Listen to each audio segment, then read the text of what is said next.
Bonjour et bienvenue à bord pour cette nouvelle revue de l'actualité littéraire. Bonjour Niki. Bonjour Brice. Une actualité littéraire placée sous le signe de la plume et du pinceau. Pourquoi? Parce que une exposition va bientôt réunir un écrivain et un peintre qui sont avec nous sur ce plateau. Paul Sulitzer et Erwan Kitty, bonjour. Bonjour. Bonjour. Vous allez bien? Nous allons très bien. Avec une voix suave, comme ça ne peut aller que mieux. 38 toiles, 38 romans. 51 millions d'exemplaires vendus, je vais arriver à le dire, dans le monde, dans 40 langues différentes, c'est ça Paul Lou? À peu près, oui. 51 millions, c'est le chiffre que vous espérez atteindre pour cette exposition? Non, absolument pas, non, restons modestes. Alors avant de voir quelques-unes de ces toiles, je vous propose de Erwan Kittiser pour reprendre, ou pour paraphraser, un vers de mon copain Alain Souchon. Alors Erwan Kitty, vous êtes belge, comme votre nom ne l'indique pas, un belge de Bruxelles, d'une excellente année au niveau du vin, oui, 1956. Effectivement. Un peu moins bonne au niveau politique, surtout en Hongrie. Bonne que l'année 46, la mienne. Oui. Le vin, c'était 20% cette année-là. 20%, c'est-à-dire? Le 20%. Ah oui, d'accord, oui. Mais est-ce que c'était une bonne année ou une excellente année au niveau du vin? Par rapport à aujourd'hui, une excellente année. Alors, Juan, vous avez déjà pendu des toiles dans toutes les galeries du monde. Vous avez, entre autres, conçu et réalisé le hall du Flanders Expo, pour ne citer que quelque chose pour résumer. Vous avez réalisé une des fameuses vaches bruxelloises, oui, il y a quelques années, qu'on a pu voir un peu partout. Vous êtes aussi créateur de meubles et de bijoux qui sont splendides, il faut le dire, Niki. On a eu l'occasion de les voir. Je fonds complètement sur les bijoux de... Ma femme aussi. On a bien compris. N'en parlez pas trop. On a bien compris l'appel du pied. Et alors récemment, vous avez réalisé une série de portraits de femmes célèbres maquillées, oui, donc de Nefertiti à Monica Bellucci, en passant par Bébé et Sophia Loren, et donc maquillées, mais vraiment maquillées. C'est effectivement avec du maquillage qu'elles sont réalisées. Donc c'est une première au niveau mondial.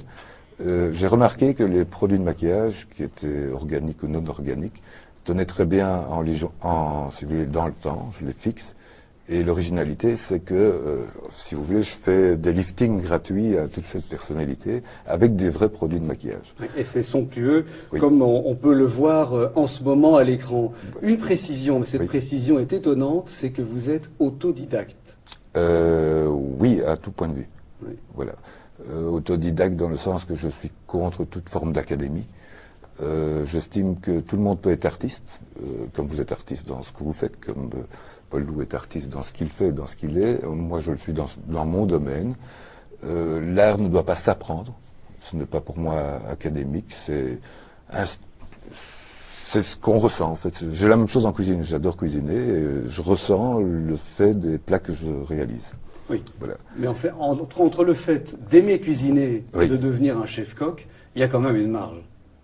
Entre le fait de vouloir être peintre... Je crois pas. Je crois que nos grands-mères, on en parle souvent, qui faisaient une cuisine adorable pour certaines personnes, avaient ça en eux, ils n'ont pas fait d'études non plus. Donc la cuisine, non, c'est un amour qu'on a de quelque chose. Je ne crois pas qu'il faut avoir les bases. Cette exposition donc, oui, de ces 38 livres de Paul Sulitzer, c'est 38 toiles, oui, monumentales, parce que vous aimez les grands... J'aime bien les grands formats. Voilà, ouais, on peut le dire. Alors c'est quoi? C'est inspiré après la lecture de ces livres? Comment ça s'est passé, la rencontre entre vous deux? Bon, c'est très simple.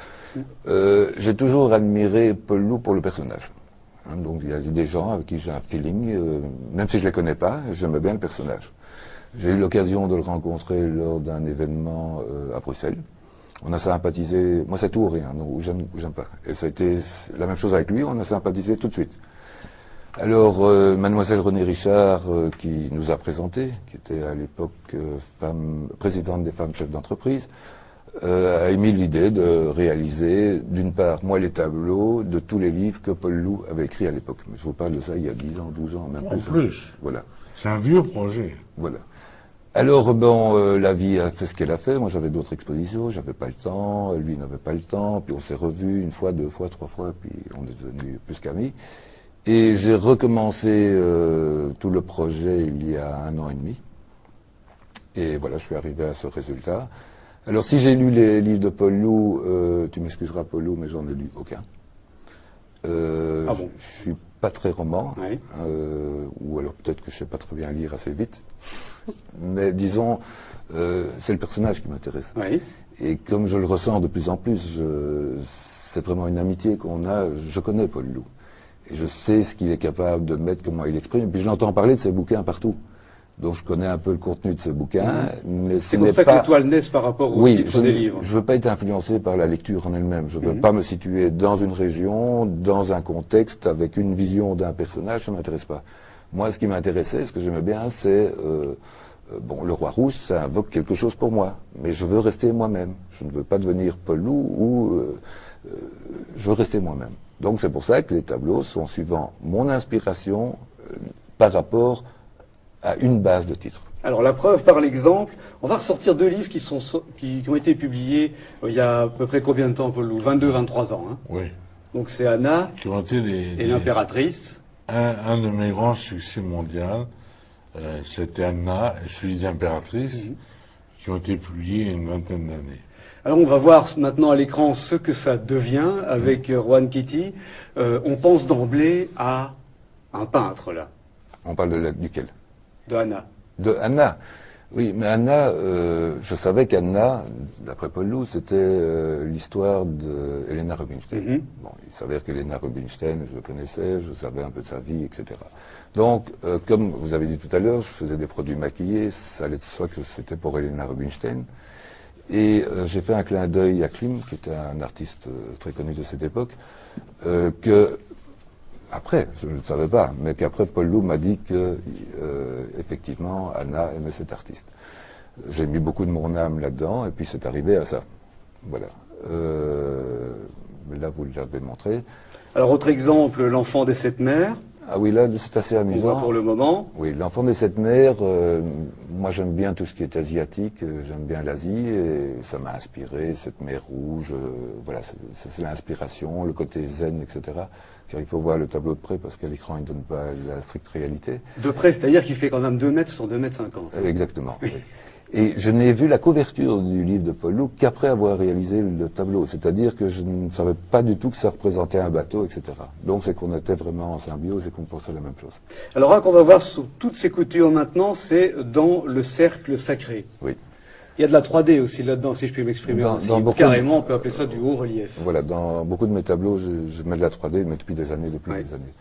Donc le cercle sacré, pour moi, je me suis limité à un cercle, comme le nom l'indique, sacré, dont il pouvait se passer beaucoup de mystères, de choses mystiques.